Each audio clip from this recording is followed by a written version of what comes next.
Have you ever looked at a fictional gun in a video game and wondered, is this gun functional? Is this design practical? Or is it complete sci-fi nonsense? But also, does it look good? Does it feel good?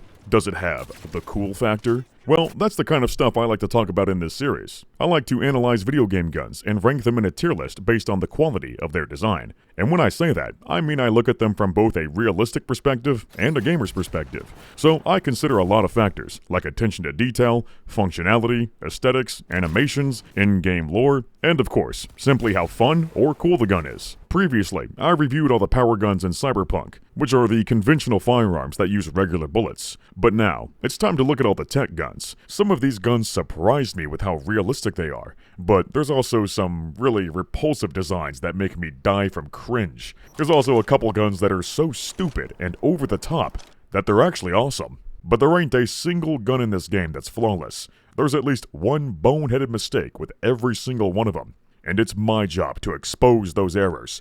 I must reveal everything wrong with the guns in Cyberpunk 2077. Anyway, these tech guns are a little different from regular firearms, so it's important that I give you all a quick rundown on how they work. These tech guns, as they're called, use the power of electromagnetism. That means they use electricity to power up magnets, and those electrified magnets generate opposing magnetic fields. That opposing force is what's used to launch the projectile down the barrel. It's called Lorentz force. With enough energy, this type of gun can shoot projectiles at hypersonic speeds. Supersonic refers to anything moving faster than the speed of sound, which is about 1,100 feet per second. But hypersonic means it's moving at least 5 times faster than the speed of sound, which is about 5,600 feet per second. The most powerful railguns out there can shoot close to 10,000 feet per second. That extreme velocity means they're insanely good at penetration. These projectiles can pierce through steel like it's butter. They also got crazy range too. They can go for 100 miles or more. Currently, there's only artillery-sized railguns. They require a literal boatload of energy, and that takes up a lot of space, so there's not any handheld versions just yet. But we do have handheld coilguns. They aren't very powerful though. They can only shoot at about 250 feet per second, but they do work. In the future, as this technology progresses, as power sources get smaller and more efficient, it's possible we may get some powerful handheld tech guns, just like what you see in Cyberpunk. I sure as hell want a handheld railgun. For home defense, of course, just like the founding fathers intended. As you'd expect, the tech guns in Cyberpunk are super fast and got a lot of energy behind them. They can pierce through any kind of dense material or heavy armor. With these tech guns, there's no such thing as cover, only concealment. We don't have much information when it comes to the velocity or total energy of these projectiles. The only information I could find is from the Cyberpunk 2020 tabletop game. The EMG-85 is stated to have a projectile velocity of 8,000 feet per second. That's the best info we got, so I'm just going to use this as a baseline. 8,000 feet per second sounds pretty reasonable. This super advanced and futuristic shoulder-mounted railgun is just a little bit slower than our current-day railgun cannons. Well, it would be reasonable if this gun was made in the 2070s. This is from Cyberpunk 2020. So you're telling me that these guys were able to make a super powerful handheld railgun by the year 2020? That's insane! Flying cars, they said. Handheld railguns, they said. But all we got is shitty AI YouTube shorts. Maybe we're the ones living in the dark future. The world of Cyberpunk seems pretty epic in comparison. Their technology advanced pretty damn quick. I would certainly swap universes if it meant I got cybernetics and a handheld railgun. Anyway, if we assume this big shoulder-mounted railgun is one of the most powerful, then we can assume that the smaller tech guns are a little bit slower. I'd assume the rifles are shooting at about 6,000 to 7,000 FPS, while the pistols are shooting at around 4,000 to 5,000. That's just speculation on my part, but I think those are good guesstimates. Or maybe they're much faster than that. The guns in 2077 are 50 years newer than the EMG-85 after all. This technology probably advanced a lot more during that time. Or maybe they hit a wall. I don't know. Either way, these tech gun projectiles are moving really fast. A lot faster than conventional bullets. The tech guns also have the unique ability to deal splash damage. When you hit a target, the electricity can arc over to the next guy and kill him too. I don't think this has any basis in reality though. As far as I can tell, railgun projectiles don't carry that electricity with them after they're shot from the barrel. They don't shoot electricity. They just use electricity as a fuel source. Also, when you're charging them and shooting them, they leak out electricity, like a Tesla coil. This is a pretty common trope I've seen in movies and games. They always show these guns shooting out big arcs of electricity. but that's not how they perform in reality. It seems like it's done for the sake of coolness and dramatization. Maybe that could change in the future, as they get more powerful. I don't know. I kinda hope so, because it does look pretty badass. Now, an absolutely inexcusable discrepancy is that you have to hold down the trigger to charge them up. That's not how electromagnetic guns work. You don't have to hold down the trigger to charge them. They charge up automatically, and once they're fully charged, all it takes is a quick pull of the trigger to set them off. It's a pretty common trope in video games. I guess they do it on purpose to give them a unique gameplay gimmick. I can see the reasoning there, but honestly, I would rather have them function realistically. Having to hold down the trigger instead of quickly tapping can really throw off your aim. Especially since these guns go off automatically once they're fully charged. There's no backing out of it. Once you charge up the gun, you've got about half a second or so to line up your shot. And if it ain't lined up right then and there, you miss. So you've got to time your shots perfectly and track your target as they're moving around. Because of all of that, it can be quite difficult to use these tech guns. Well, actually, you can hold the charge as long as you want, but that requires you to have the proper perk, which can only be unlocked after leveling up the tech attribute to 15. It's like you become the tech gun whisperer with these perks. You can get them to fire at your will, and they charge up faster. I get it's done for the sake of gameplay and progression and leveling up your character and all of that, but honestly, I would rather have these tech guns function realistically from the start. Not only is it more realistic, but it also feels better and it gives you a reason to use them in the early game. The whole manual charging thing is really annoying to deal with, so I straight up did not touch the tech guns until I was about 30 hours into the game. I didn't level up my tech attribute hardly, but once I learned that the tech tree is actually goated, I went all in and maxed that shit the fuck out. It's also important that we go over the difference between railguns and coilguns. Not every electromagnetic gun is a railgun. There's coilguns too, like I mentioned. Railguns have rails, and coilguns have coils. With a railgun, you've got two parallel magnetic rails, which are powered up with electricity. One side gets a positive charge, the other side gets a negative charge, and this creates opposing magnetic fields. An armature in the middle bridges the gap and completes the circuit. When it's all powered up, the opposing forces drives the armature and the projectile forward. So that's how railguns create Lorentz force. Coilguns use the same force, but they're built differently. Instead of rails, you get a series of coils which are powered up by a bunch of capacitors, one for each set of coils. Or actually, some coilguns do run off one huge capacitor. It works either way. Each set of coils here has its own magnetic field. One side of the coil is negative, and the other is positive. So when the coil is turned on, the projectile is attracted to the center of the coil. Now, the problem is that it always wants to stay there. So to actually drive the projectile down the barrel, the coils have to be turned off and on in a perfectly timed sequence. It's like they're edging the coils to shoot that projectile. Okay, there's the quick rundown on how these guns work, or how they should work at least. Keep that information in mind as we review these guns. Now with all of that covered, let's get into the individual gun designs. Let's start with the railguns. First up is the Nekomata. The overall design here is pretty sweet. It's sleek and grounded in reality. If we ignore the front end for a second, the rest of this gun looks an awfully lot like the Remington M2010, or even the AX50 a little bit. The adjustable marksman stock, the pistol grip, the bolt, the shape of the receiver and the magazine, it's even got a safety switch and a paddle mag release. It's very clearly inspired by those rifles, and that's exactly how these futuristic guns should be built in my opinion. They don't need to be super exotic and alien looking with a bunch of random greebles. They should be practical and have good ergonomics. The only parts I don't like is the weird looking trigger and the gap in the trigger guard. The whole point of a trigger guard is to guard the trigger, but a big gap like this ain't helping guard it too much. Also, it looks like they copy and pasted this section from the New pistol. Other than that, the Nekomata looks good, and I'm willing to bet that handheld railguns in our future will end up looking a lot like this one. Well, on the outside I mean, because the inside of this railgun completely defies our understanding of how railguns work. Firstly, the barrel is triangular. Like what the hell? This is even worse than the square barrels from Starfield. Well, it's funny that I mentioned that, because railguns do have square barrels. It's not because the projectile is a square though. The projectile is a thin metal spike, but the sabot around it has a funky shape. The sabot is launched down the barrel too, then it discards once it leaves the muzzle. So that's why the barrel is square. So if anything, the Nekomata should have a square barrel, not a triangle barrel. Like what? Are you gonna tell me this thing is shooting triangle-shaped rounds too? Why yes.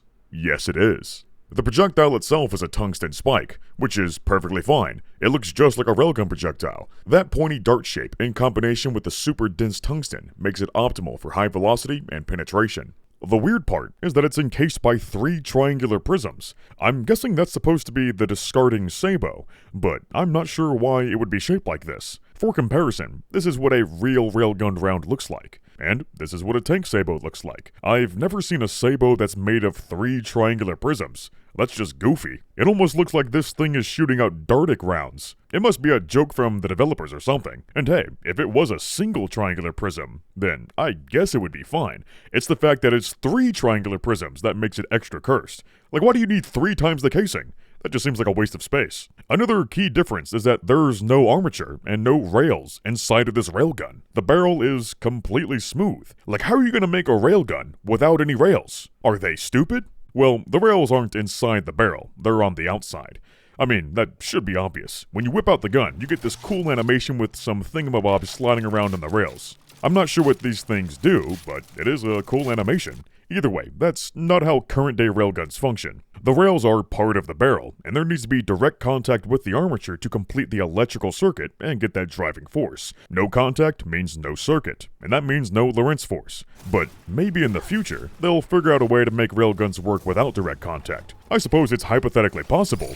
I just don't know how exactly it would work. Obviously, I'm not a railgun scientist, and sadly, I do not own one, so if there's any time travelers or super nerds in the comment section, feel free to let me know your thoughts. Either way, a contactless railgun is probably necessary for them to be viable. Railguns are so powerful and generate so much friction that they tear themselves apart after a few rounds. That's the main reason why they aren't viable. They just require way too much maintenance for them to be worth it. So if someone can come up with a railgun that doesn't produce friction, one that doesn't have a barrel and is able to work solely through magnetic levitation, then in theory, it would last a whole lot longer. The Nekomata is somewhere in between, it seems. It's advanced, but it's not super advanced. The rails are external, but it's not completely frictionless. The projectile still has direct contact with the barrel. It's not like those magical, barrel-less railguns you see in other games and movies. The description of the Nekomata also states that it's very demanding and requires a lot of maintenance, so that's a very immersive detail. The developers understand that this type of gun wears itself out pretty quick. In-game though, that's not actually an issue.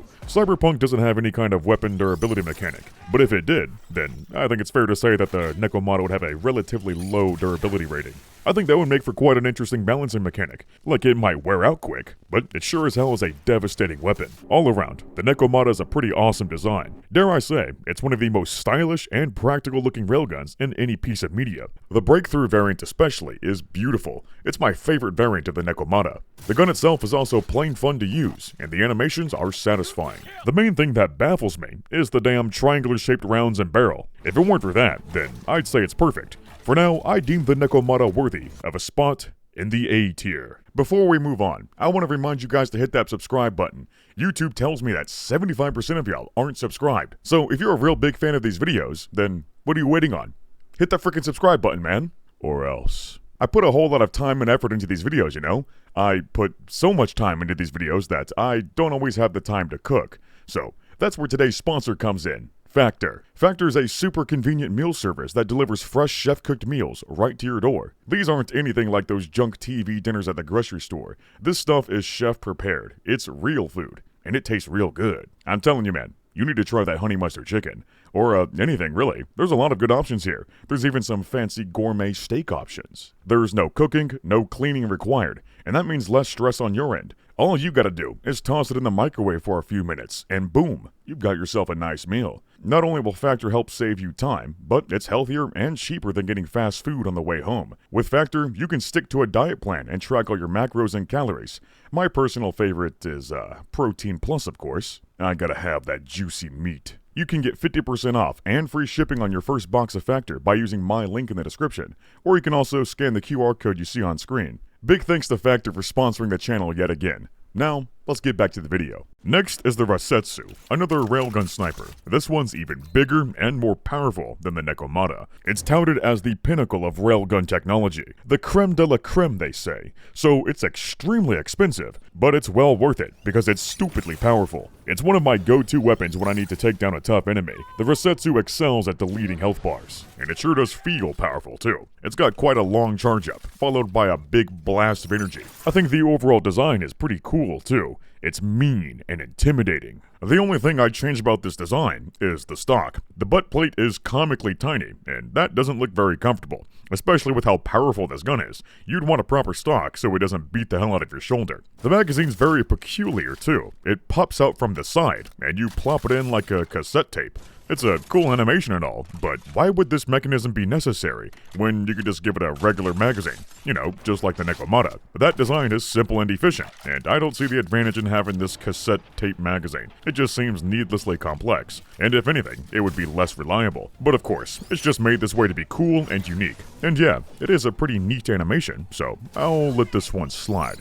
But just like the Nekomata, it looks like the rails are external. They're not inside the barrel, they're on the top and the bottom. So again, I'm not entirely sure how this concept would work, or if this specific design would be functional. Maybe some scientists in the future will figure it out. For now, I'll just give them the benefit of the doubt. Also, in terms of gameplay, this gun is functionally very unique. It's supposed to be a sniper, but you can't aim with it. When you try to aim down sights, you just zoom in and hip fire like it's Fallout 3. Like what the hell? What kind of sniper doesn't allow you to look down the scope? This thing's basically forcing you to no-scope all your enemies like a Call of Duty tryhard. But that's the thing, it doesn't have a scope in the first place. This big thing on top isn't a scope, it's a targeting system thingamabob. You don't look through it to aim. Instead, you connect the gun to your brain, which gives you a fancy overlay in your cyber eyeballs. In other words, it becomes a part of your heads-up display. And a fun fact about the heads-up display in Cyberpunk is that it's canon. In most games, the character can't see all those bars and numbers on the screen. That stuff is just there to give information to the player. But in Cyberpunk,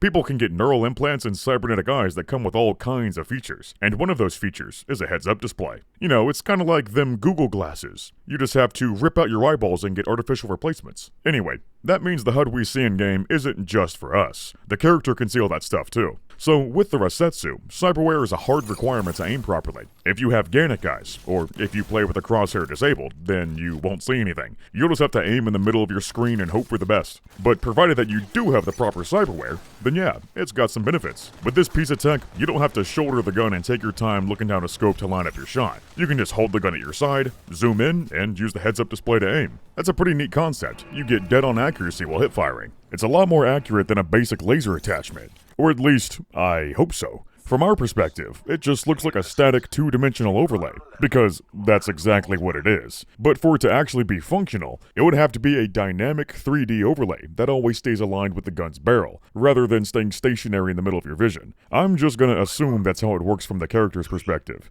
Otherwise, it wouldn't make any sense. Either way, I don't think this sighting system is really worth it. I was hoping this big chunky piece of tech would have a lot more features, like a rangefinder, thermal vision, night vision, maybe even X-ray vision like Black Ops 2. It'd also be cool if it could highlight targets, adjust your aim, and calculate long-range shots. That would be pretty epic. As it is though, I don't think it's worth it. And if this were real life, I sure as hell wouldn't want to plug my brain into a gun in order to use it. I don't trust that shit one bit. Like what if someone hacks the gun and then gets into your brain and forces you to kill innocent people? Man, that sounds quite dystopian. Specifically, a cyberpunk dystopia. So yeah, this gun does fit pretty good into cyberpunk. In the context of this universe, yeah, it's a cool idea to have a gun that utilizes cyberware to enhance its effectiveness.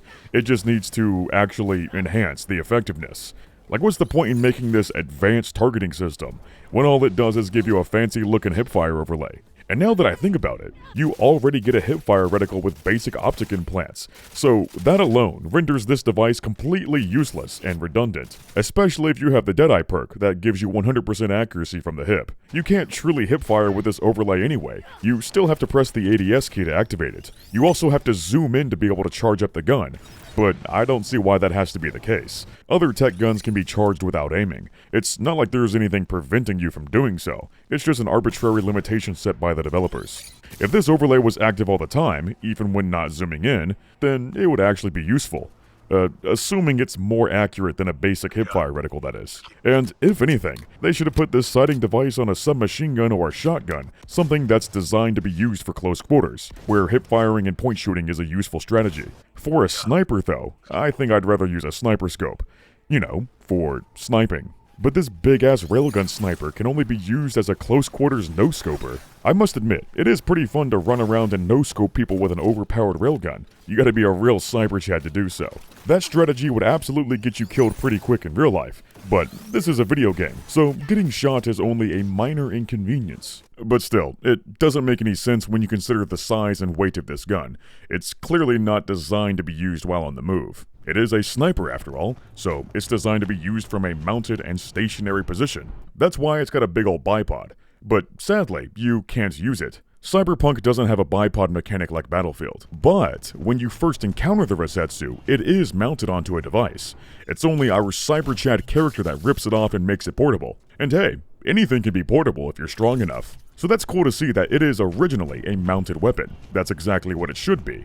But the sighting system is quite a mismatch. It's like they designed it around this specific mission in Phantom Liberty, where it's only used in close quarters, inside of a building. But a gun like this wouldn't be used as security for a building. That's absolute overkill. It would pierce through the whole building and cause unnecessary collateral damage. And if you're too trigger happy, it might collapse the whole thing like Building 7. A railgun like this would be used in the field for destroying vehicles like tanks and aircraft. Maybe people too, if you don't care about war crimes. To be fair, this is in Dogtown, the shittiest part of Night City, so obviously, these criminals don't care about rules or regulations. But even then, you gotta be a total dumbass to use a railgun for building security. Well, maybe not actually. I might be full of shit. You see, while it's mounted on this device, it's suppressed and super quiet.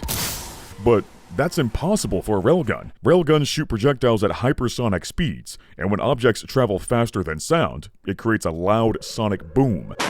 That's why guns make a loud cracking noise when they're fired. That's the sound of the bullet breaking the sound barrier. Well, for most rifle rounds, I mean. Some pistol rounds like 45 ACP are subsonic, so they don't have that loud cracking noise, but they're still pretty damn noisy. The explosion of the cartridge is the loudest part. That's what makes your ears ring. The added sonic boom on rifles just means they're even louder. The only way to eliminate that sonic boom is to slow down the projectile by using subsonic ammunition. A suppressor can also be attached to capture the expanding gases from the explosion, which makes it even quieter. With subsonic ammunition and a suppressor, guns go from a loud boom to a quiet pew. But if you use supersonic ammunition with a suppressor, well, it'll greatly lower the sound of the explosion, but you'll still get that loud sonic crack as the bullet breaks the sound barrier, and that cracking noise can be heard for quite some distance.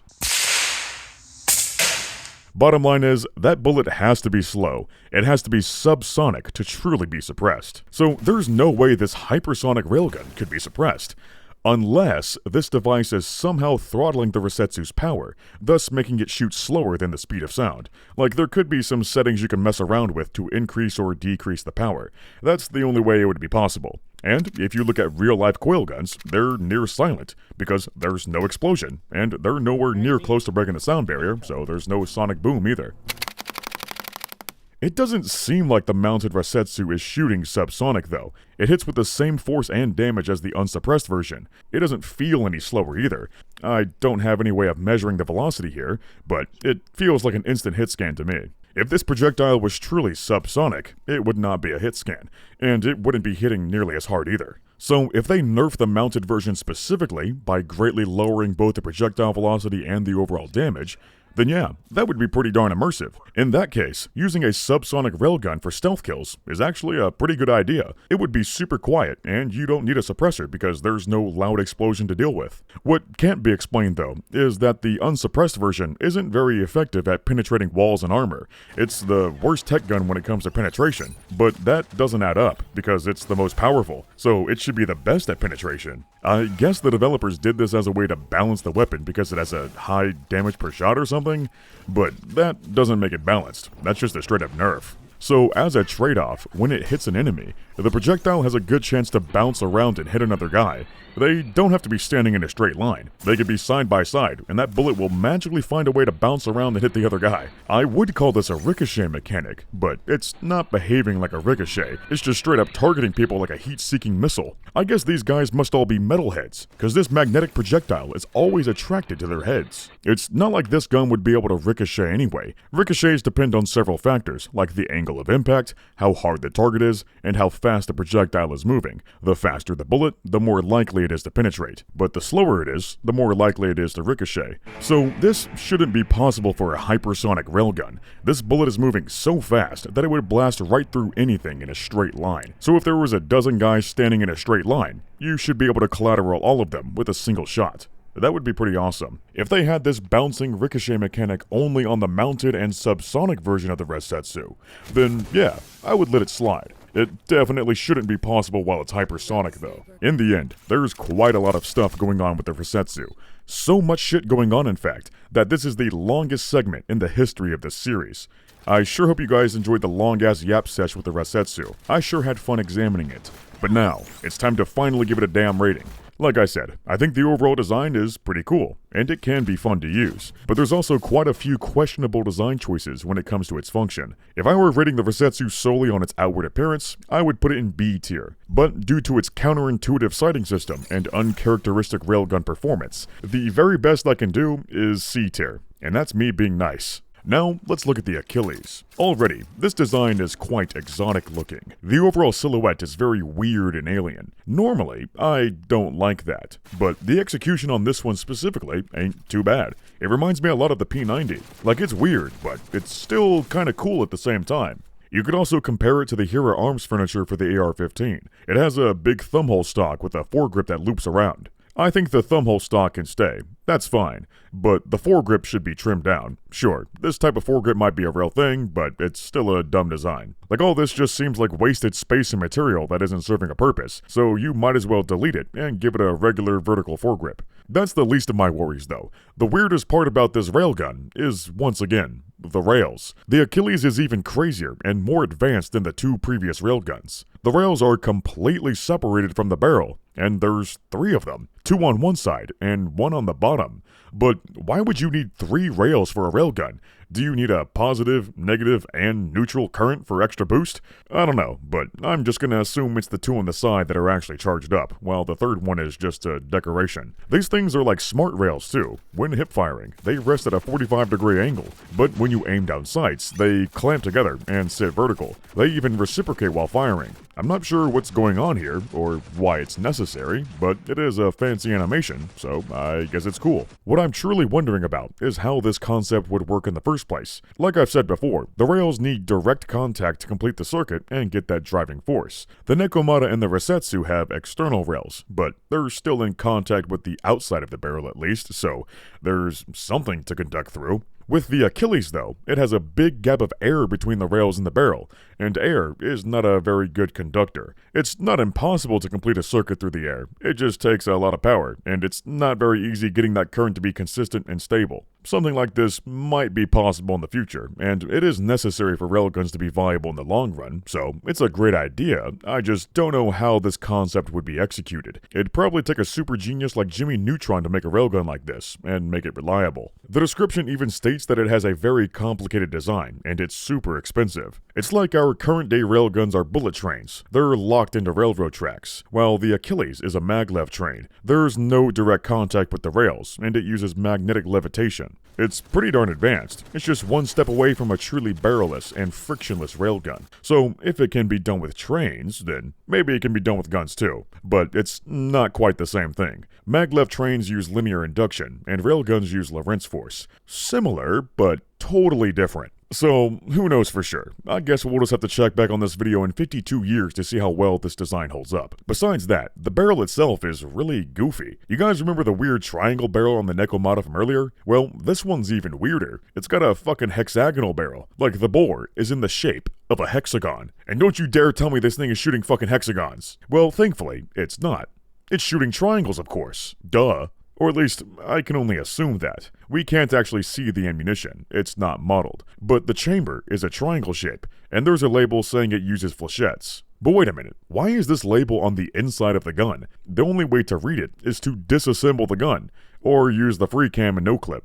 It would be a lot easier to read if it was on the outside. Anyway, it seems to be using ammunition similar to the Nekomata, where the projectile itself is a spike, but the casing around it is triangular. But I don't know why it would be shooting triangles with a hexagonal barrel. I guess anything fits in the hexagon hole if you shove it in at hypersonic speeds. According to the description, the flechette round splits into 5 separate projectiles, all in a pentagon pattern. So you're telling me this railgun has a hexagon barrel, shoots triangles, and then it splits into a pentagon pattern? What the fuck? These guys need to get their shapes right. It says that the projectiles are split up when uncharged, and it shoots a single projectile when fully charged.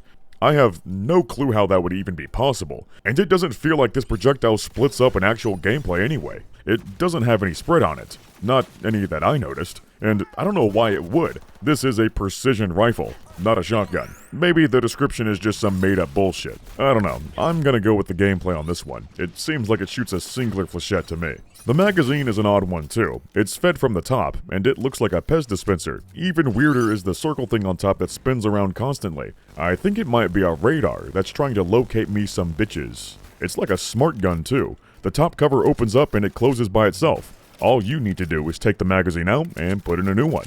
I don't know how this would be possible, but this is already a super advanced tech gun, so I guess it's legit. Besides all that nonsense, I really like the display on this gun. You got the charge meter and the round count, front and center. It's clean and tells you all the information you need to know. It feels really good to shoot too.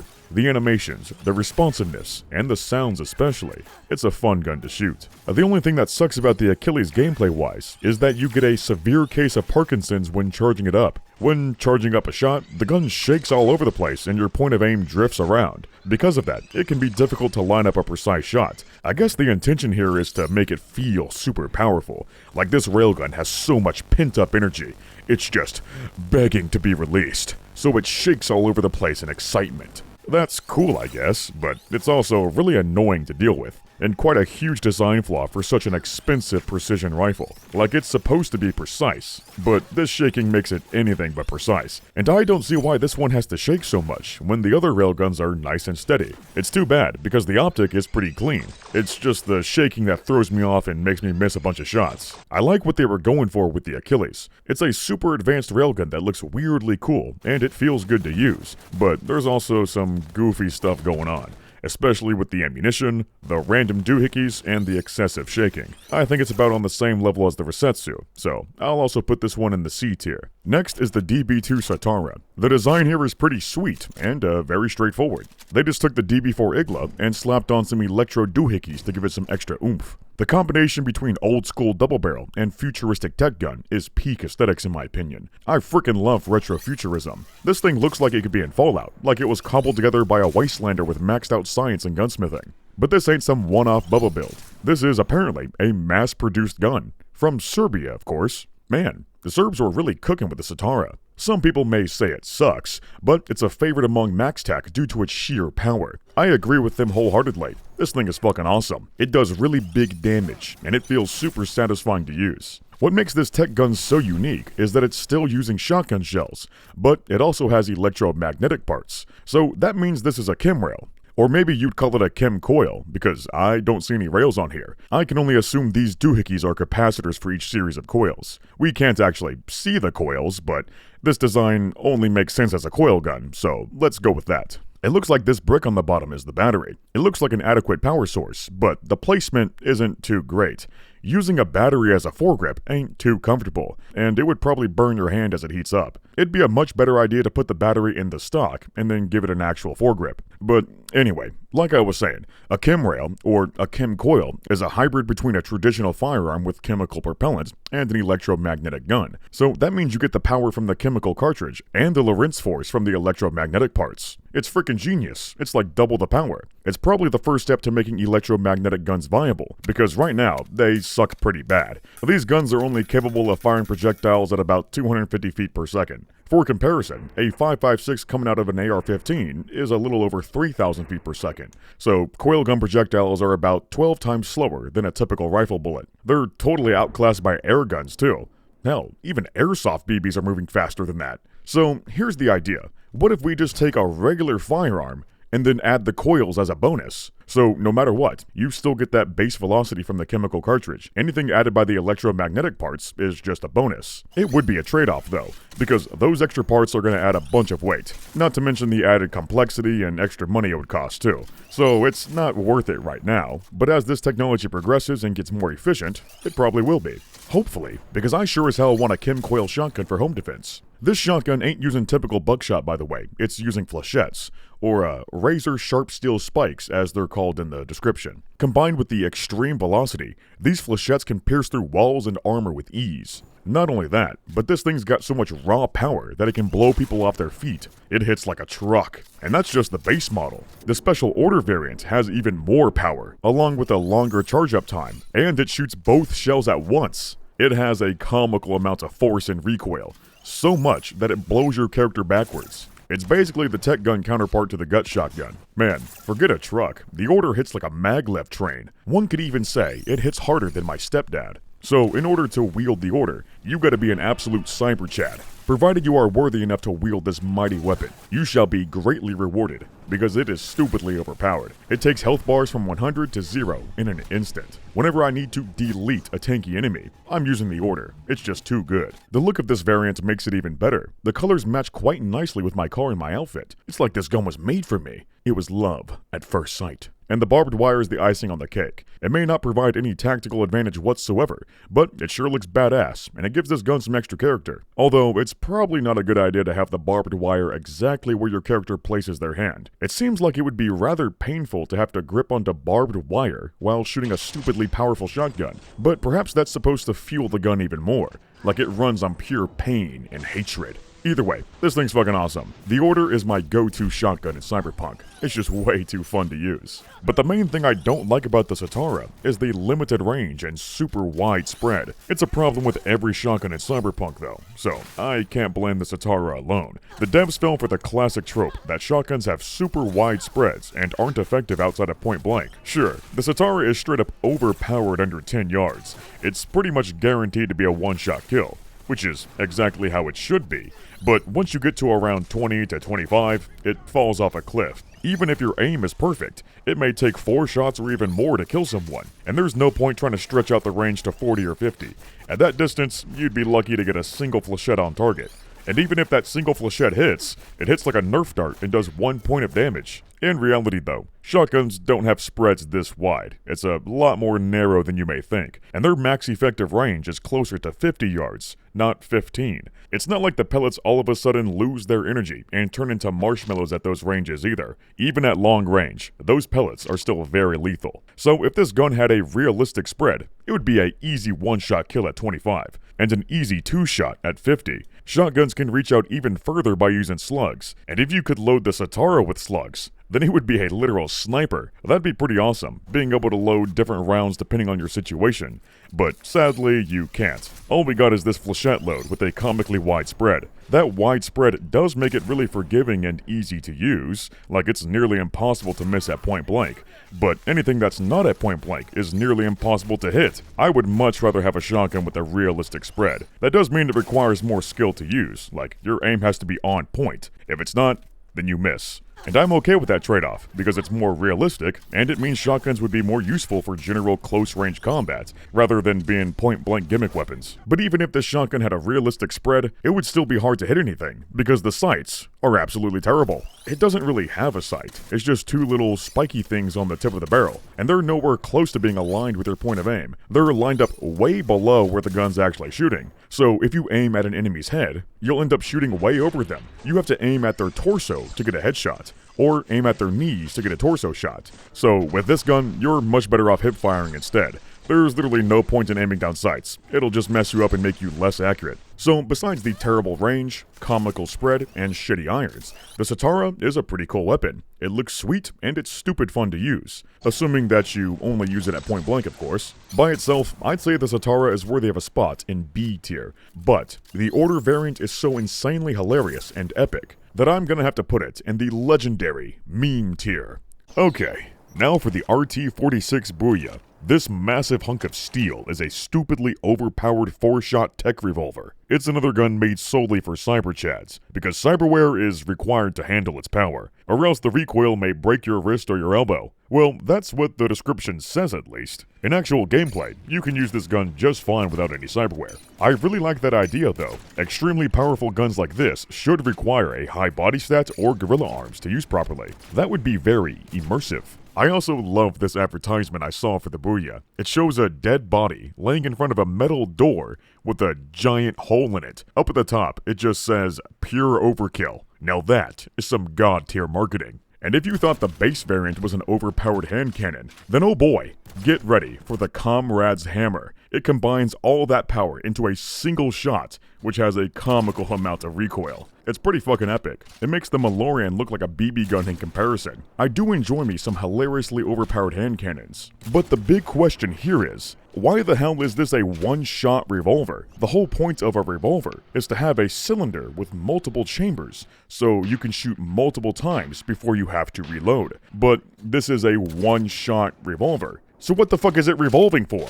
I guess the other chambers are just empty? And how the hell do you shove 4 rounds into one chamber in the first place? I don't get it. If you want a powerful one-shot handgun, then a simple break action would make a lot more sense. The Leica variant does the same thing. It's a 2-shot revolver. But hey, at least it revolves one time before having to reload. Besides all that nonsense, it is a fun variant to use. It's not quite as powerful as the Comrade's Hammer, but it shoots out incendiary rounds, and playing with fire is always fun. Also, the name itself is cheeky as hell. It's named after Laika, the first dog in space. You see, Laika was sent on a mission by the Soviets to orbit Earth in Sputnik 2. She was basically just an experiment to see how living beings would fare out in space. They didn't really think about re-entry though, so when Sputnik 2 re-entered Earth's atmosphere, it burnt up, and Laika died. So the developers in Cyberpunk thought it would be really funny if they named an incendiary revolver after a space dog that got burnt into a crisp. And you know what? That's fucking hilarious. Rest in peace, Laika. Your sacrifice will not be forgotten. Anyway, I was having trouble figuring out if this is supposed to be a railgun or a coilgun. I don't see any rails or coils on here, and the description makes no mention of it. Maybe these 2 chunks of metal on the side are supposed to be the rails? But I looked at concept art for the Burya, which looks to have coils in the cylinder, so maybe it is a coil gun after all. But then again, this is just concept art, not the final product. I really wish that was the final version though, because the one we got is fucking ugly. The overall look, the aesthetic appeal, it's abysmal. It's just a big fat heap of scrap metal. If you squint hard enough, you may confuse it for a dumpster. Maybe even a Cybertruck. The overall shape is weird, the proportions are comical, the grip looks uncomfortable, the trigger looks like it's from a water gun, and the knuckle guard is tacky. It's not a functional knuckle guard either, because it's got a huge hole in it. The concept Burya number 6 though, oh man, it looks freaking awesome. It's not an unwieldy brick, it's sleek and rounded off, but it still has that badass presence to it. The ergonomics are so much better too. It's lighter, the grip is shaped to fit the hand, and it has a nice looking trigger. It just needs to swap out that tacky knuckle guard for a functional trigger guard, and then it would be perfect. Well, not literally perfect. There's still plenty of things I could tweak here, but it is a good start. I like the exposed coils in the cylinder especially. It's a nice detail, and it lets you know that this gun is a functional coil gun. The regular Burya though, I don't see any hints of it being functional or practical. It looks more like a toy than anything. The description does recognize that it's an ugly gun, so at least they're self-aware, but I think they should have made it cool, rather than intentionally ugly. Now I may not be a railgun scientist or anything, but what I know for damn sure is how a revolver works. And this revolver ain't revolving properly. The cylinder rotates after you pull the trigger, but with a double action revolver, the cylinder rotates as you pull the trigger, not after. The trigger, the hammer, and the cylinder are all interconnected parts. They all work in unison. It's a pretty genius and timeless design, but the RT-46 thinks that's stupid, so it tries to literally reinvent the wheel gun. I get this is a futuristic electromagnetic gun, so I suppose it doesn't have to work exactly like a conventional firearm, but for the rotating cylinder and the double action mechanism specifically, I don't know, I just don't see how this could mechanically work. There's no parts actually moving the cylinder. The only explanation here is that this thing is running on magical magnets. The reload doesn't make any sense either. You don't use any kind of cylinder release, because there is no cylinder release. You have no way to manually release the cylinder. Instead, the gun just opens up by itself. It's like a smart gun that knows when you want to reload. I don't know how this could work, but whatever. It's cool, I guess. Either way, I would rather have a manually operated revolver. I don't trust this automatic mechanism to be reliable, especially considering how cheap this gun looks. And it's really not needed in the first place. This just seems like unnecessary added complexity. But while that part is super futuristic and automated, you have to clumsily shove out the empty cylinder and place in a new one. Then you smack down on the frame to lock the cylinder in place. It also seems like a huge waste to have to swap out the whole cylinder, when you could just place in new rounds instead. Swapping out the whole cylinder is an ancient technique that was used for black powder revolvers. Back then, it was worth it, because it took forever to reload black powder. But nowadays, there's no reason to swap out the whole cylinder when you've got modern cartridges and speed loaders. Cylinders aren't cheap and disposable like magazines either. They're kind of expensive, especially if it's a cylinder for an electromagnetic gun with all kinds of high-tech stuff in there. I'm also wondering how heavy this damn thing is. It's huge, and it's all metal. If I had to guess, I'd say it weighs 8 pounds, which is more than double the weight of a typical revolver. I think they should rename this gun to the Brick. That would be much more fitting. The description even says it's dense as a neutron star, which is kind of funny. To be fair, this is an electromagnetic gun. It does need that extra size and weight for stuff like the battery, the capacitors, and all the other components. It looks like it's all stored in that big chunk under the barrel. So yes, the bulkiness is justified, but I do feel like they could have slimmed it down a little bit, just like in the concept art. Now, one thing I do like about this design is that it's shooting from the bottom cylinder. That's a cool design feature on guns like the Chiappa Rhino and the Mateba Unica. The reason for having the barrel down there is to shift the weight down and give it a lower bore axis, which then gives it less muzzle flip and less felt recoil. It's freaking genius, and I consider it a must-have design feature for any futuristic revolver.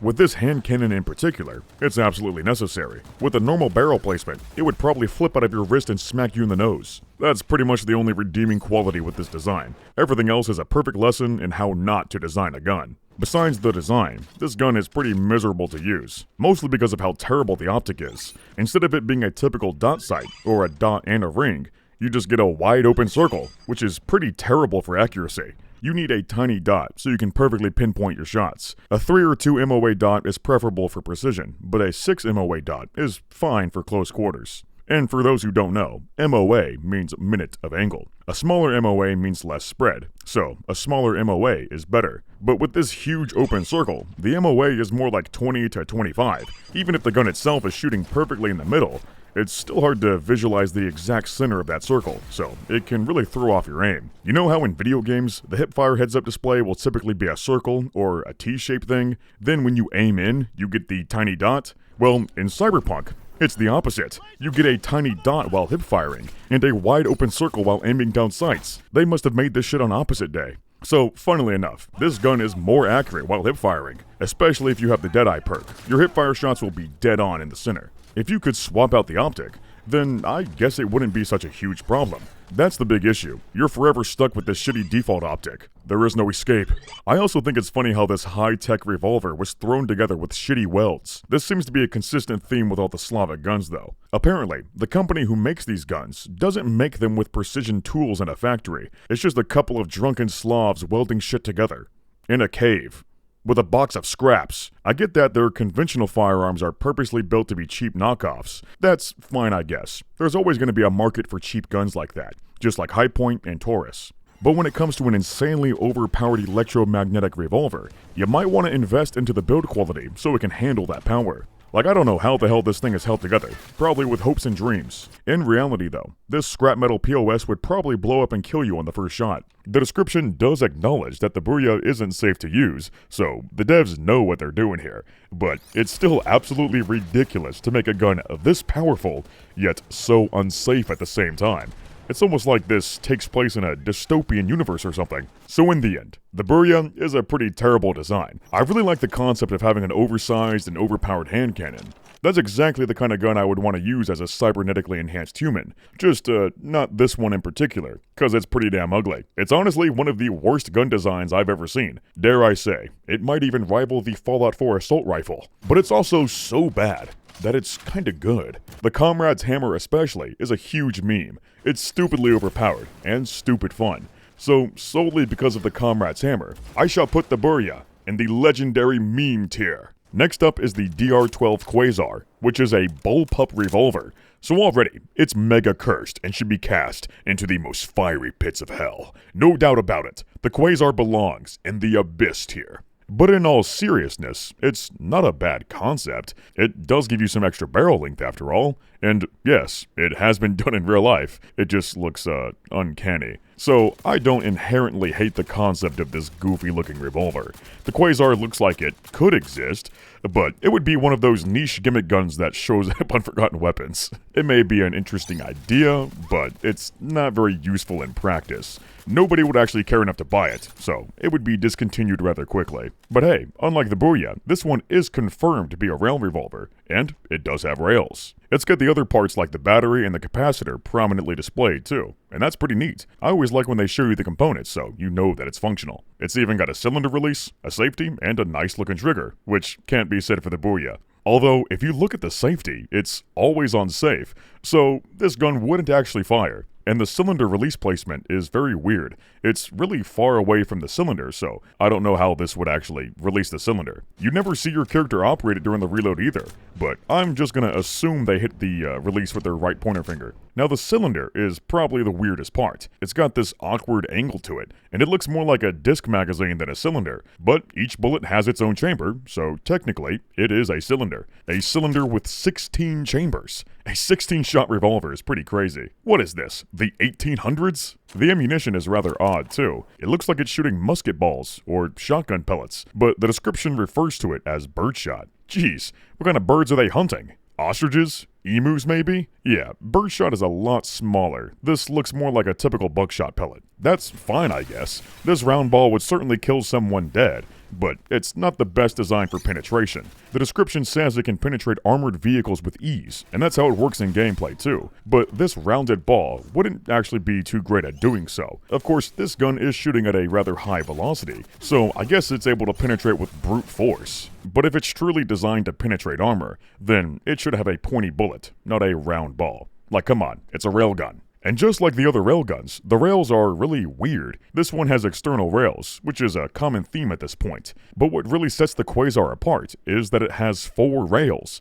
Apparently, the extra rails gives it extra power, but that sounds like a bunch of baloney to me. If anything, adding an extra pair of magnetic fields would cause interference, and that would lessen its overall power. I don't know, maybe the guys who designed this gun are super geniuses who can make anything work, but I really doubt that. The Quasar is made by Polytechnic, a company known for making shitty guns, and the description says that the Quasar is made with low quality materials, so it's one or the other. You can't have a cheap yet also super advanced quad railgun. And again, it's really silly how they're making railguns with cheap materials. That's a recipe for disaster. The only thing this gun would be killing is the user.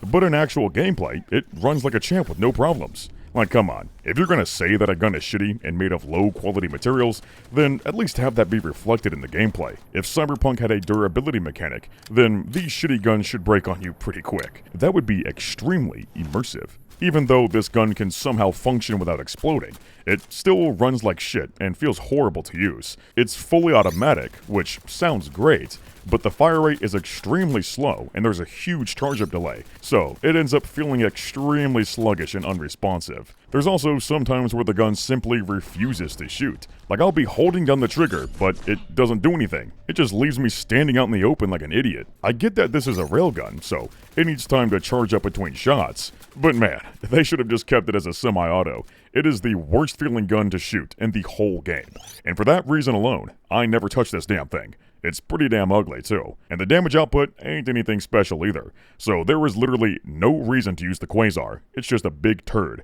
It's so bad that I would rather use a Derringer for self-defense. It doesn't help that the optic is awful too. It's just like the Burya, where it's got a big ass hole in it. Well, to be fair, it only looks like that when you're not in combat. The reticle does show up when you get into a fight, but that just seems stupid and overly complicated for no reason. Like, what if you want to go target shooting at the range? Do you have to sucker punch the range officer just to activate the optic? And again, this is supposed to be a cheap gun, so It's not like they have the budget for this smart sight anyway, and even if they did, it's a dog shit sight. The reticle constantly shifts between a square, a diamond, and an X. I assume the shape changes when you charge up the gun and hit a target, but I can't tell which reticle goes with what action. In the heat of combat, it's constantly shifting around and it's really disorienting. Combine that with its clunky handling, and it makes this gun absolutely miserable to use. At the very least, you can swap out the default optic for an aftermarket one, but it shouldn't have this damn thing in the first place. It's unnecessarily complex and convoluted.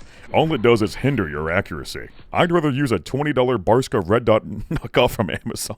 I'd rather use a $20 Barska Red Dot knockoff from Amazon. At least that wouldn't give me a seizure when I aim with it. The Quasar is possibly the worst feeling gun I have ever had the displeasure of shooting in a video game. It is the opposite of fun. It's just pure agony and torment. This shit is so bad, it makes me wish a Quasar would blast Earth with deadly radiation and destroy the whole planet. I don't even hate the concept that much. If done correctly, it could get a decent rating. It may be a weird looking gun, but I could see a company making something like this in real life. Companies make dumb guns all the time, like the Zip 22.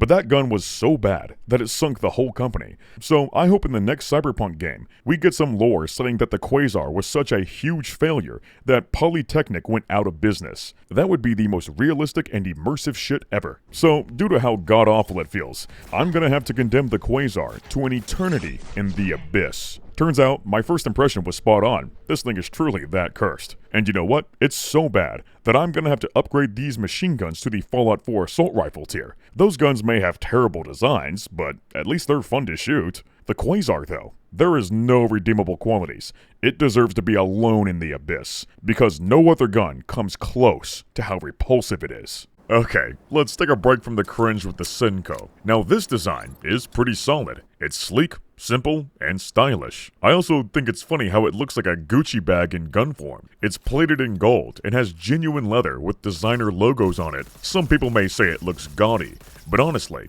I think this shit is drippy as hell. And the reason why it looks this way is because it's specifically designed as a luxurious tech gun for rich people. So it's functional, sure, but more importantly, it's very fashionable. The Raiju variant especially is super clean. That glossy red really catches my eye, and it matches perfectly with my character in my car. Yes, exquisite. The animations are just as flashy. They're really smooth and satisfying. I like how your character flips out the empty magazine like they're John Wick. That is wasteful, but if you own this gun, then those $50 magazines ain't worth nothing anyway. I also like the animation for the reciprocating barrel. That's a neat feature seen on guns like the AN-94. The reciprocating barrel helps to minimize felt recoil. And yeah, this thing has barely any recoil. It's a smooth shooter. The Senkoh is like a smart gun too. You have to scan your fingerprint to unlock it. I don't know about y'all, but I would hate having to scan my prints to use a gun. It's totally unnecessary and overly complicated, and it would likely have a bunch of problems and reliability issues. Like imagine you're carrying this thing around town when you get mugged, but when you try to draw your gun, you have to fumble around with a thumb scanner. So while you're doing all of that, the mugger just quick draws on you like Arthur Morgan and kills you instantly. I get it's done for security reasons, like it would prevent a potential criminal from stealing your gun and using it, but if your gun gets stolen, then that's entirely your fault for not storing it in a secure location. That may sound like I'm victim blaming, because I am, but that's just how it works when it comes to guns. So in my humble opinion, this technology is totally unnecessary and undesirable. The thought of being locked out of your gun is pretty scary too. It's exactly what the Californians want. If you don't pay your taxes, they'll lock you out of your gun. And when you try to scan in to use it, it'll blow up like that one gun from Judge Dredd. So yeah, that feature does fit pretty good into Cyberpunk. I'm just saying, I sure as hell wouldn't want this feature on a gun in real life. So besides that, I think the Senkoh is pretty neat. It's one of my favorite tech guns because of how good it feels to shoot. And it's got some really solid performance too.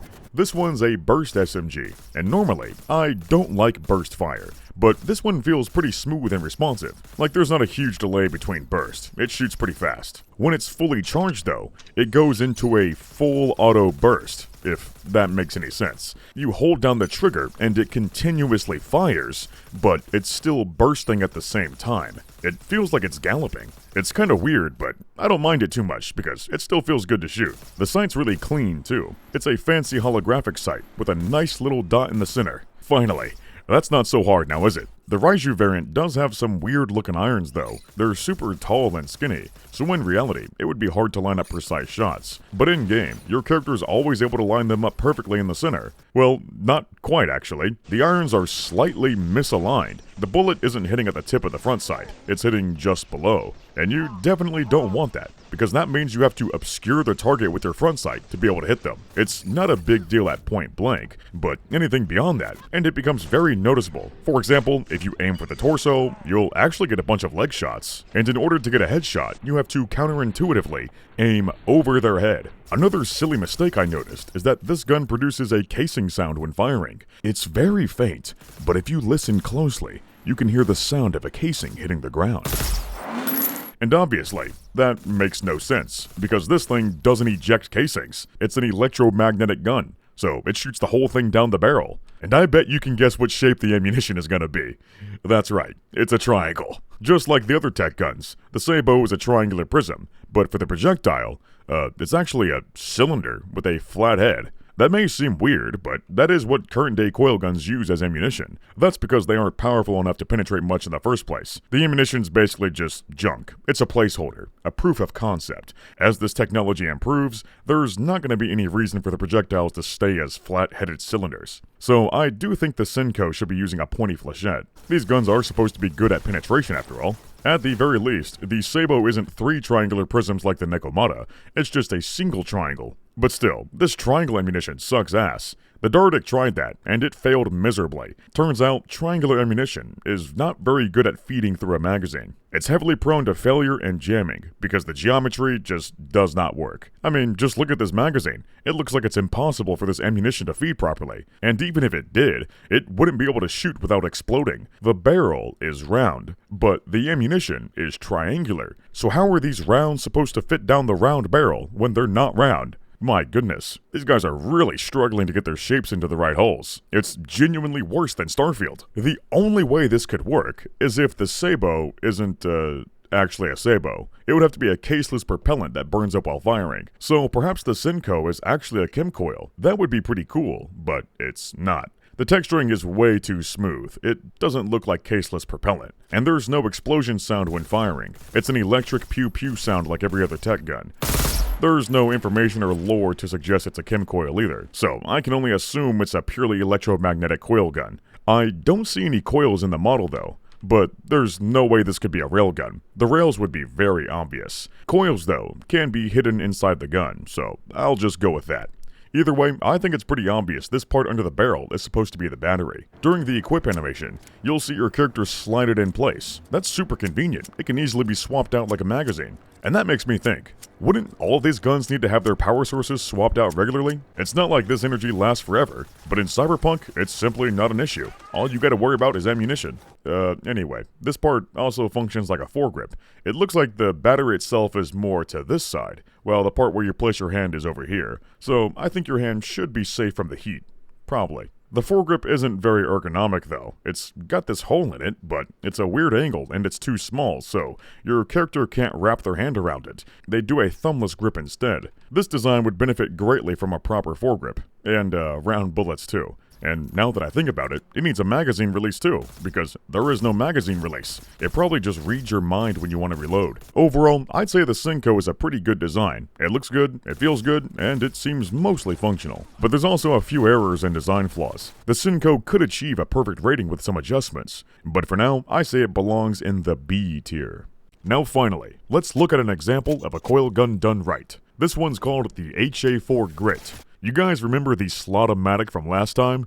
Well, imagine that, but some madman took its shell and converted it into a coil gun. That's what the Grit is. Normally, I would call this a Turbo Bubba abomination, but actually, it's pretty fucking dope. The fact that they took a cheap plastic vending machine gun and transformed it into a powerful coil gun is absolutely hilarious. Don't get it twisted though. This ain't no joke gun. It's not nearly as silly as the Slotomatic. This design looks serious. You could even say it looks kind of gritty.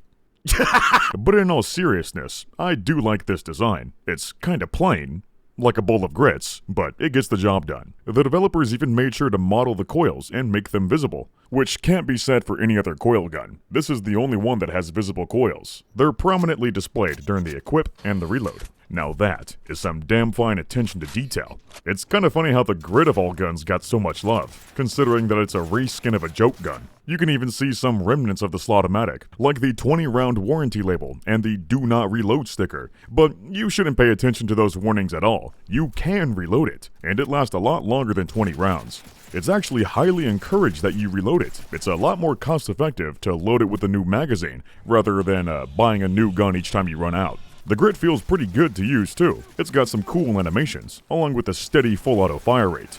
It's kinda slow, and I wish it was faster, but I suppose it's using that extra time between shots to charge up the projectile more. So the grip might be slow, but it hits hard. On the other hand, the Senkoh shoots really fast, but that means it doesn't have as much time to charge up each shot, so as a result, the projectile comes out at a lower velocity and it deals less damage. Now that is pretty dang immersive. All around, the grit is pretty awesome. The only problem with it is those damn triangle rounds. I don't see why these guys are obsessed with making almost every tech gun use these damn triangle rounds. And just like the Senkoh, the grit doesn't have a triangle-shaped barrel to match, so once again, they put the wrong shape in the wrong hole. And this thing shouldn't have these triangle sabos anyway. Railguns use sabos, but coil guns don't. For coil guns, it's just the projectile. There's no casing or sabo or anything. Also, I forgot to mention, where's the capacitor on this thing? It's got the power supply in the back, that's obvious enough, but I don't see where the capacitor or capacitors would be. Is it supposed to be conjoined with the power supply? Maybe. Let's just go with that. It looks like this thing is missing a magazine release too, so you just whack out the old magazine with brute force. Besides that, the grit is pretty epic. It could be perfect if they simply added those few missing parts, and gave it non-triangle ammunition. As is, I say the grit belongs in B tier. Now it's time to look at the Ticon. This one is a certified hood classic. By that, I mean it's a few decades old by the time Cyberpunk 2077 takes place. I couldn't find any information about the Ticon from the old tabletop games, so I assume it was made after 2020, probably in the late 2020s if I had to guess. And like I mentioned in the intro, it's pretty crazy how they were able to make powerful handheld railguns by the year 2020. Meanwhile, all we got is some lousy coil guns that can barely knock over a tin can. The design of the Ticon ain't too crazy. It's straightforward, and it looks grounded in reality. It's so grounded in reality that it looks eerily similar to this homemade coil gun that I found on YouTube. Like holy moly. It looks like this is the prototype of the Ticon. And you know the craziest part? This guy didn't model his coil gun after the Ticon. He made this thing in 2020, but the Ticon didn't get added to Cyberpunk until 2023. And you know the funniest part? It's made by a Slav, meaning it's very lore accurate to Cyberpunk's universe. And of course it would be made by a Slav. Slavic gunsmiths are on another level of consciousness. Their genius can't be comprehended by us mere mortals. But holy shit, this guy literally predicted the Ticon pistol. Either that, or one of the developers somehow found this video and used it as inspiration for the Ticon. Like, there's no way it's a coincidence, right? There are plenty of differences though. It's mainly the overall shape that looks the same. With this homemade coil gun, the frame is all 3D printed. It's got exposed coils and the battery is on the side of the gun. I also think it's funny how it has a generic power switch and a button for the trigger. It doesn't have a magazine either. It's a single-shot muzzle loader. But this other guy made it into a breech loader. This is one hell of a DIY project. It looks like he got all of his parts from Slav Depot. Meanwhile, the Ticon from Cyberpunk is, much more refined. The frame's probably using some kind of high-quality polymer, rather than a cheap 3D printed plastic. This isn't made by Polytechnic, it's made by Militech. And these guys are serious about their guns. The battery for this one is in the lower part of the frame, rather than being exposed on the side. It looks like you can easily swap it out just like a magazine. Now the biggest difference is its function and power. The Ticon is a self-loading automatic, and it's powerful enough to punch through armor and flatline people. Meanwhile, this handmade coil gun is only good for shooting at empty soda cans. Give it a few more decades though, and we could have an exact replica of the Ticon in real life. That's how realistic this design is. Or at least, that's how realistic it looks on the outside. On the inside, it's a little bit more fiction than reality. What makes it interesting is that it shoots a 3-round burst while uncharged, but when fully charged, it shoots all 3 rounds simultaneously. You can't even tell it's 3 shots, it feels like one. And when you look at the ammunition, it's extremely unique. There's 3 projectiles per casing, and they're arranged in a triangle pattern, of course. At this point, I'm just gonna assume this is some kind of Illuminati conspiracy theory. These guys are committed to these damn triangles. But anyway, I don't see how this could work. How is this gun shooting 3 rounds in rapid succession when they're all packed in the same casing and are stacked side by side in a triangle pattern? This ammunition would make a lot more sense if it were stacked front to back instead of side to side. It's something called a superposed load. And yes, it is a real thing seen in the Metal Storm program. The rounds are stacked front to back, which allows for extremely high fire rates. They aren't ignited in the traditional way. They're set off via electronic impulse, so there's no chance of the rounds blowing each other up. I'm surprised that none of the tech guns take advantage of this concept. It's perfect for an electromagnetic gun, and that's the only way the Ticon could actually work. With a superposed load, the 3-round burst would indeed be so fast that it would only feel like one shot. The barrel on the Ticon is really interesting too. It's unlike every other tech gun, because this one looks exactly like a real railgun barrel. This seems very intentional. Since this is an older model, it's much like our current-day railguns that rely on direct contact. Meanwhile, the futuristic railguns from the 2070s are able to function without direct contact. I'm kinda surprised to see that this is a railgun though. I would have assumed it was a coilgun. I suppose it can work as a railgun, but I do think they should have made it a coilgun to reflect its real-life counterpart. That's assuming these guys intentionally based the Ticon off this obscure homemade design. I don't know what the chances are that they did, but if it really is just a coincidence, then that makes it even funnier. The only thing I don't like about the Ticon is the optic that comes with it. When uncharged, it's a tiny dot, which is perfect, but as you charge it up, it splits up into 3 dots that spread out in a triangle pattern. Then, once it reaches full charge, it turns into an open circle. I can't say this one is nearly as bad as the Burya or the Quasar, but it's still kinda shitty, and it messes up your aim. Like, come on, why can't they just keep the reticle alone and put the charge meter somewhere else? They're trying too hard to overcomplicate things. Sometimes, simplicity is key. So please, just give me a tiny dot. That's all I want. The performance and overall feel isn't that special either. I'd say it's mediocre. But that does make sense, seeing as it's an older design. It's not going to be as powerful as the new stuff, but it still gets the job done. And the fact that it closely resembles a real-life coilgun is what makes me like it so much. If they simply remodeled the ammunition and fixed the reticle, then it would be a top-tier design. But for now, I say the Ticon belongs in B tier. Now let's look at the newer version of the Ticon, the Omaha. I don't know how this is based on the Ticon though. It looks completely different, but that's what the description says. The Omaha basically looks like a tech gun version of a Glock. I do like this approach when it comes to sci-fi gun designs. They don't always have to be weird and alien looking. Sometimes it's better to base them off a timeless design that's combat proven. That way, it's familiar and intuitive to use.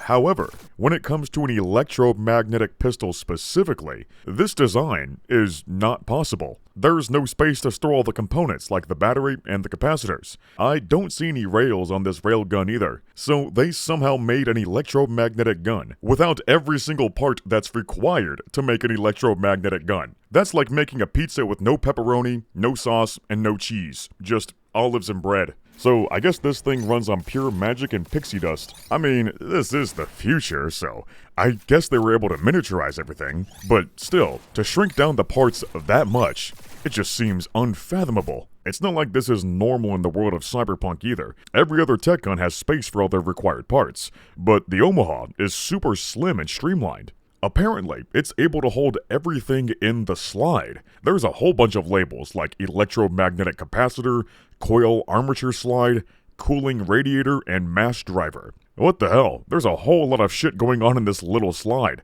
It honestly feels like the designer just slapped on a bunch of sci-fi buzzwords to make it feel like it's functional, when really, it's not. It's also confusing how it says armature slide and mass driver. Mass driver is another word for coil gun, but an armature is a feature for a railgun, and you're telling me the whole slide is the armature? But which one is it? Is this a coil gun or a railgun? Well, it could be both. It would be called a helical railgun. Helical railguns don't exist yet, but the concept is there, so they could exist in the future. But I don't see any coils or rails on the Omaha. The description does say that the magnetic rails are concealed, and I guess the coils are too. I don't know, man. This tech is beyond me. It just seems like a bunch of sci-fi nonsense. There is no way all this stuff is crammed into that tiny slide. Even better, this one's also got those goofy triangle casings, but it has a round barrel. So, once more, they're shoving the wrong shape in the wrong hole. But at this point, it's just standard procedure, so I can't even be surprised. But what I can't ignore is the weird slide stop placement. The slide stop isn't even close to the slide, so I have no clue how this is supposed to catch the slide in the first place. I thought it was supposed to be a magazine release. But no, your character uses this button to send the slide forward during an empty reload. So, that means it's a slide stop. Don't ask me how it works. It's some magical magnet shit. But if the slide stop is here, then where's the magazine release? Well, the Omaha doesn't have one. It must be a smart gun that reads your brain when you want to reload. Besides all that nonsense, I do like how the Omaha feels in gameplay. It's got good animations, and it feels smooth for a burst gun. And thank goodness, they gave it a tiny dot for the reticle. That means you can actually aim with it. The performance is quite impressive too. It shreds hard for such a small pistol. It's kind of absurd that this tiny gun has so much power behind it. It's able to pierce through armored cars like nothing. For the bigger guns that have big power sources, that makes perfect sense.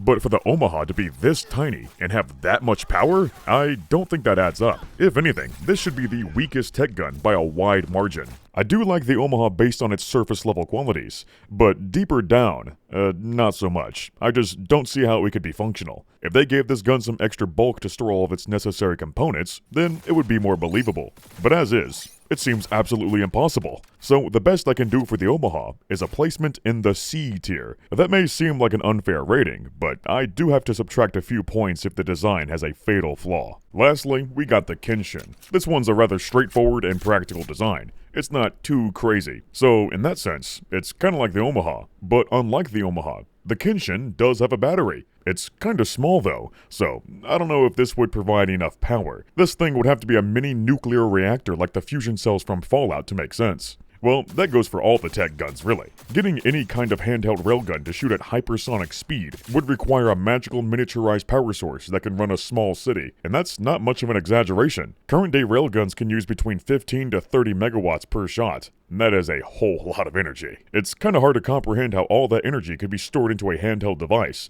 but who knows? It might be a thing in the future. Either way, a bigger power source would make this design more believable. The one we got looks like a little laser attachment. The Ambition variant has exactly what I'm looking for. Now this one looks like it can store a decent amount of power. It looks a lot like what the Ticon has. I wish this was on every variant of the Kenshin. The Omaha could certainly use something like this too.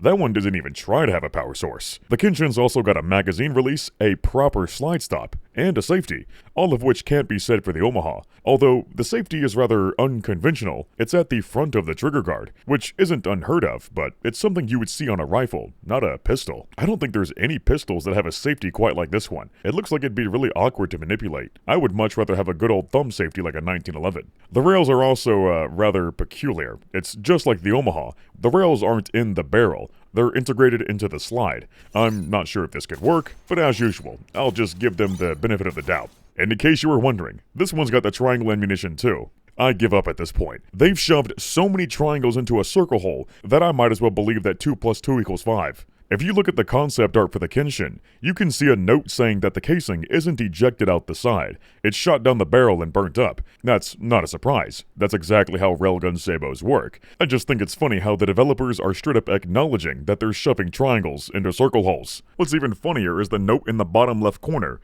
It says, "Magnetic rails recoil like traditional slide. Doesn't make sense, but looks good," with a little smiley face. Yeah, that pretty much sums up sci-fi gun design. It doesn't always make sense. The artists are just making whatever they think looks cool. And as long as it looks cool, then I suppose it's fine. The problem is when an artist makes something nonsensical for the sake of coolness, when it's actually just really fucking cringe and ugly. Most of the guns in Cyberpunk at least have some sense of style or coolness, so I'm willing to ignore their design flaws when I'm playing through the game. Some other games though, the guns are so bad I can't even bring myself to use them. Anyway, when it comes to the gameplay, this one's another burst pistol, but instead of 3, it's a 2-shot burst. It feels kinda sluggish to shoot, honestly. It's not terrible, but it's not that great either, and the performance is rather mediocre, so I never bothered to use this thing.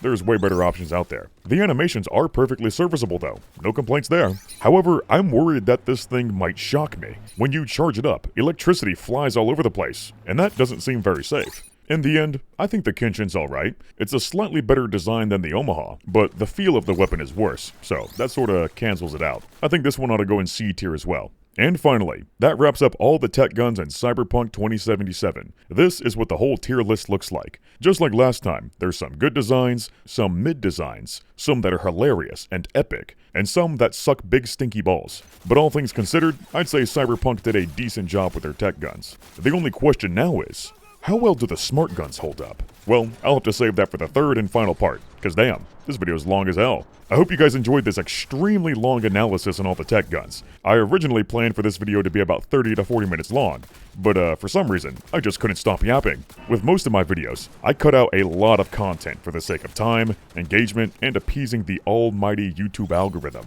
But this time, I decided not to. I'm curious, do you guys prefer the extended cut or the condensed version?